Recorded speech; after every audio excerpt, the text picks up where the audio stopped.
Welcome to the Sponsored Rider Club podcast, your guide to motorsports sponsorship. Here's your host, Josh Weesey. I'm too late. Got nothing in my brain. That's what people say. That's what people say. All right, I think that's enough Taylor Swift. Or is it? All right, well, welcome everybody to this episode of the Sponsored Rider Club podcast, live experience. We got Chris coming on here. I got my new heated gloves on, which are awesome. Yeah, Chris, you know all about this. You just wait for this winter, buddy. These hands are not getting cold. All right, I better turn these off, though. They're getting a little toasty on me. Well, we got a pretty exciting show today. First off, I'll tell you a little about who's coming on. So we've got Pleasant Cook coming back on the show. She's also known as 4x4 Barbie, if anybody's heard of that. She's actually been on the show 3 times now, and this is going to be her 4th time. She's our first 4-peat guest for the show, which is pretty exciting stuff. She's been kind of competing with Jim Beaver to see who can come on here more times, but she's got it 4 times. That's it, and she's already watching. Welcome, Pleasant. I think she's hanging out with David Fisher right now, and they forgot about the time zone too. So good catch on that last minute, Pleasant. That there's a difference between Central and Eastern time. We got a lot of good stuff to talk about today. One of the topics that I don't think we've ever truly dug into, we're diving into today, and that is how to differentiate a good business deal from a bad business deal. And yeah, that's a tough one sometimes. That's a tough one. So we're going to talk a little bit about that and try not to get into too many specifics, but we'll just try to keep it at a high level about what you need to pay attention to when you're making a business deal. Before we get in that show, before I bring Pleasant on, I encourage you, if you're joining, go ahead and leave a little hand raise or a little emoji or drop a hashtag, share it, invite your friends. I don't know. Just do something. Let me know you're here. Like I said, we got Chris on and Pleasant on. But yeah, as you join, just leave a little comment. Let me know that you're listening. All right, a few other things I want to tell you about. One is AMSOIL. So I got AMSOIL's website pulled up back here, and they legitimately make firearm lubricant. I've talked about it in the show before, but it keeps blowing my mind. So I know, especially in Michigan, all the hunters are out there now, and they're getting ready for gun season, and you need some of this stuff. That's pretty amazing. I never knew that until this year that AMSOIL made gun lubricant, but there you go. Check it out. GSP XTV axles, they sponsored this specific episode, and a number of people have been picking them up. We actually have on their website the new axle. It's a nice gold color, but essentially it's called the Revolution axle, and it's hollow inside, and it's intended to twist a little bit to give some relief for your transmission and the rest of your driveline components while being super strong. Good stuff. Check that out. So you can go to GSP XTV to look at that, AMSOIL to look at the firearm lubricants. And actually, I think Pleasant might have a few things to do with the GSP now, but we'll let her talk about that a little bit later. Brett, yes, AMSOIL is the best. I agree. Mike Zieber, welcome. Your episode just released today. I got super excited and shot that thing out a day early, so thanks for, doing all that. All right, well, as you're joining again, like, share, comment, and what I'm going to do now is bring Pleasant on. Hopefully I gave you enough time, Pleasant, when I went into stall mode so you can get set up. I'm going to add you and see how this thing works. Hey, Pleasant. Oh, there you go. You must have did something because now I can actually add you. No answer from the live video guest. What does that mean? We're going to try that again. All right, Pleasant. So what I'm going to have you do, if you're not already doing this, get your headphones plugged in and then turn the phone in landscape view. All right, we'll give you a minute to do that. As you're listening to, go ahead and type in questions. We might not get to it right now, but if there's specific things you want to talk about or specific questions you want to answer, or if you want us to just talk about it, post them up. We might not hit them now, but we can definitely hit them later. All right, let's try this again. Better sign right there. Much better. Yeah. This is always the most nerve-wracking part because I can see this little adding icon. It's just like, slowly but surely adding. Hey, but you know what I can tell you about real quick while we're waiting for this to add up? This thing from Solderweld, full-on off-road repair kit. Like, you can do AC line repair with this. You can do radiator repairs. Like, it's pretty crazy stuff. I'm never going to break anything, so I won't have to use it. No, I'm sure I'm going to break plenty of things. Pleasant, what is up with your phone? I'm blaming you and not me. There's no way that I could be doing this wrong. Try one more time.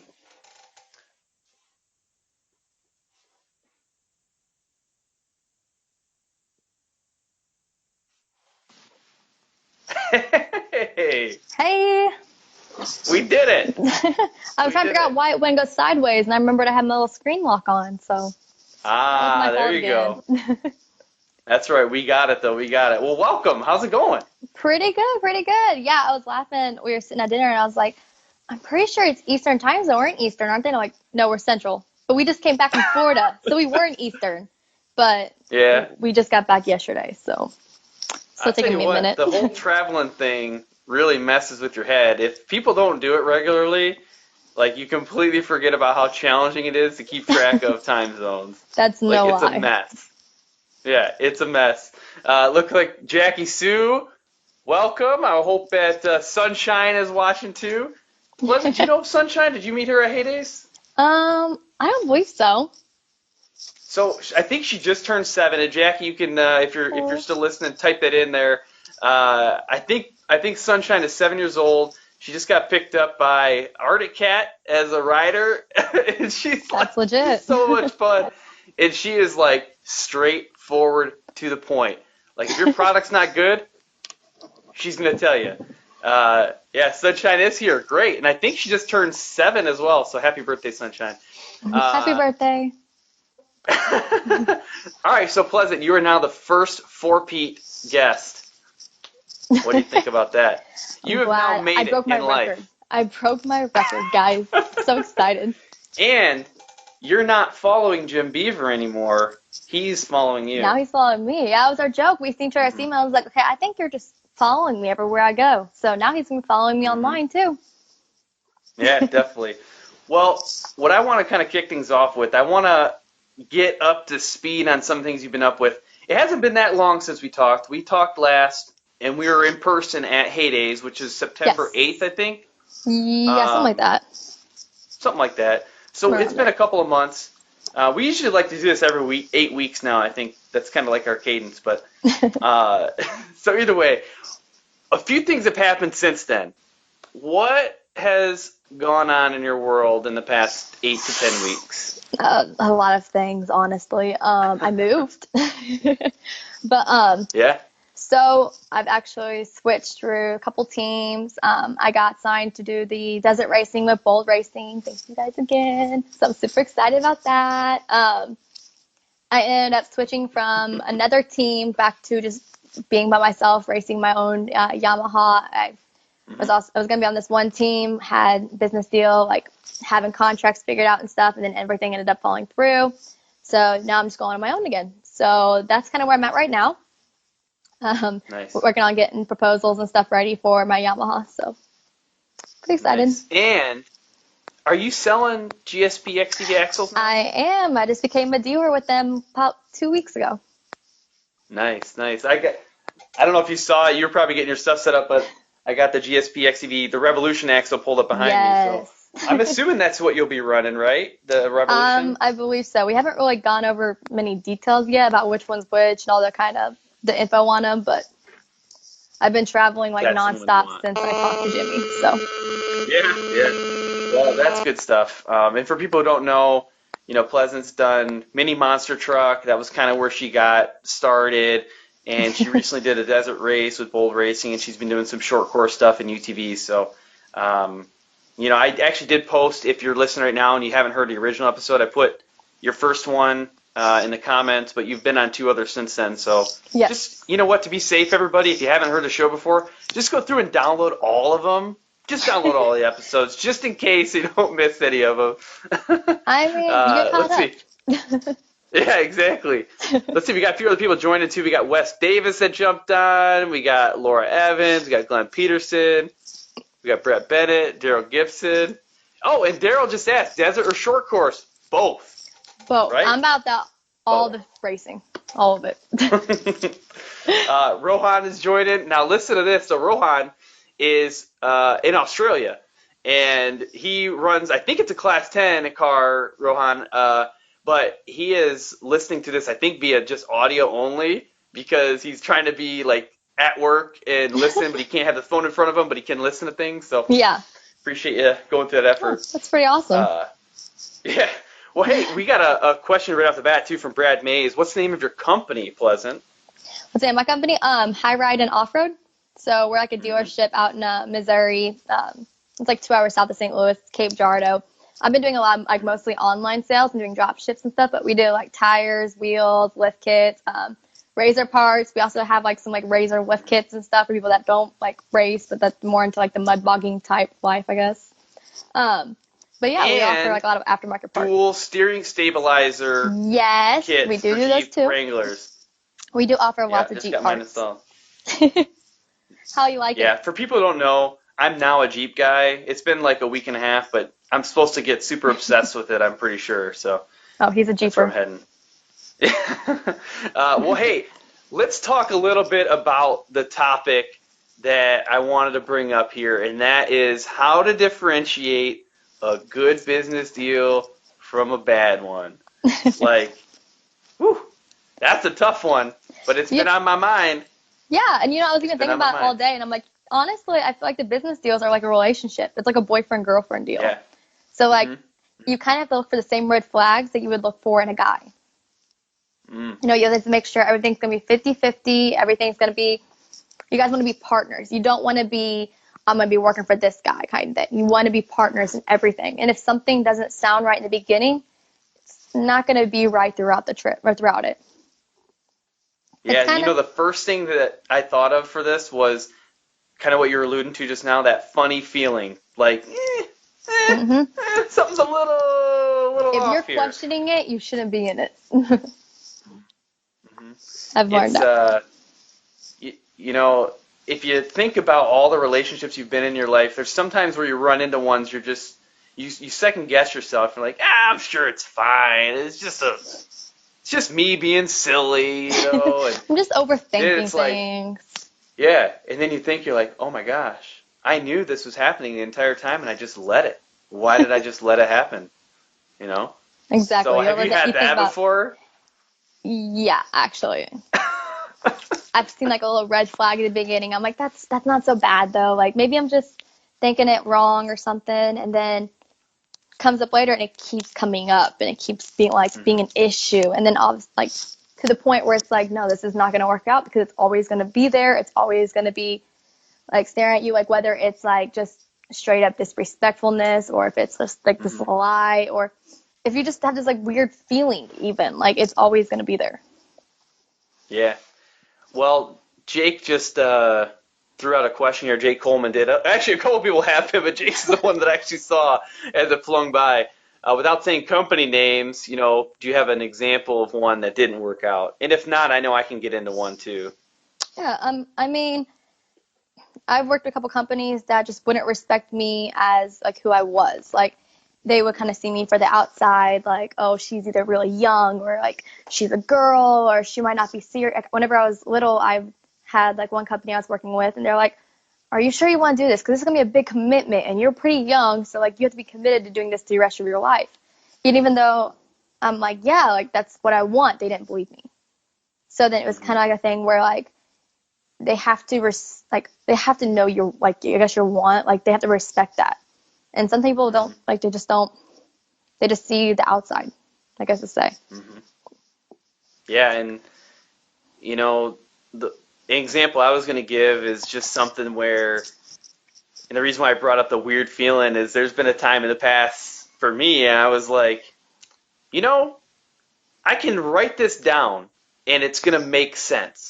I could write this whole thing out, and I could read it back to myself, and it's got logic behind it. Legitimate logic. Yeah. I can even ask people, what do you think about this deal? They're like, well, that sounds like a pretty good deal. And It's too good to be true. yeah, but that's the next thing. Is like, but is it really good? Like, is this really a legitimate option? Like, why would somebody put themselves in this situation for me? And then it starts. You know, you got to go into this section right here. This is, I don't know which side your heart's on, but let's just stay right here, around your heart-ish area. Somewhere in this area.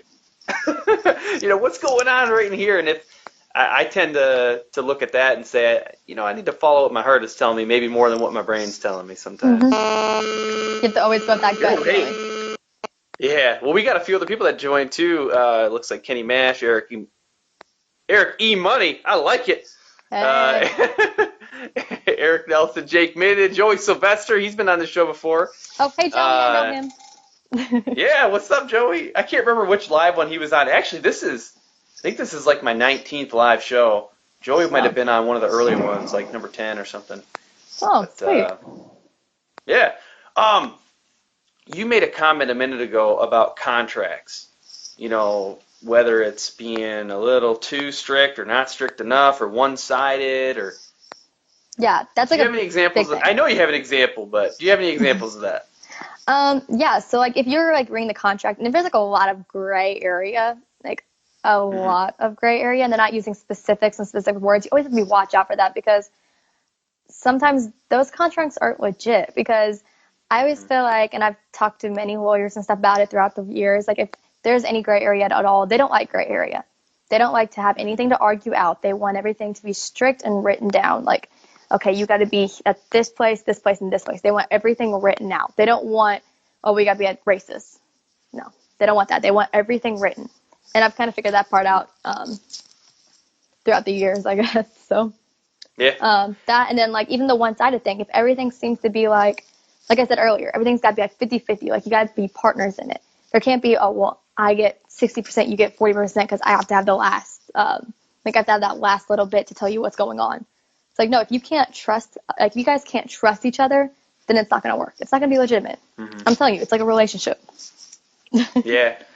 A lot of people on this show have given me their stories about contract development. And, I have contracts too.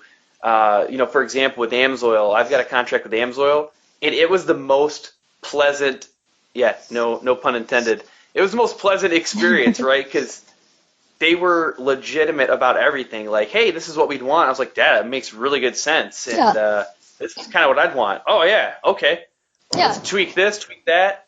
It was a good deal, And it's always good, like... that's not always the case. Yeah, and then a lot of people, too, like, I've like small contracts with several companies, like tires and wheels and stuff, and everything is it's to the point, it's basic, it's like, we want this, and this from you, but we'll give you this in return. Like, everything is, like, set in stone. If everything doesn't seem set in stone to you, then if you have that funny feeling on your contract, that's also another get out moment. Yeah, now one thing with a contract is you do have an opportunity to run that past someone like a lawyer or maybe a friend that has legal experience. Maybe not just regular friends, depending on how complicated it is. Might be a little bit serious there. Yeah, but at least you have a little bit of that. But a lot of the things that happen in motorsports, a lot of the business deals are handshakes, right? There's a lot of just, I got you, or no big deal. Or even if you have a contract, then that means if something doesn't go through, you've got to take legal action, which takes effort, it takes time, it takes money, it takes resources, it takes dedication. Yeah. And a lot of times people don't want to go through that. Companies and, I wouldn't, I guess. So, even things like that, that's kind of one of those reasons why people are more likely to follow the contract, I feel like. Mm-hmm. Like, they're going to be more likely to be like, all right, we're doing this, and this, because that's what we wrote down, and we don't want to go through the trouble. We don't want to do all the hassle of having everything else. Mm-hmm. Yeah, so, based off of what you just said there and what I've heard on this show before, if you have a contract in front of you and you're reading it and you're like, this is not truly representing either my brand or what I feel my value is, and vice versa, if you feel like you're not properly representing them,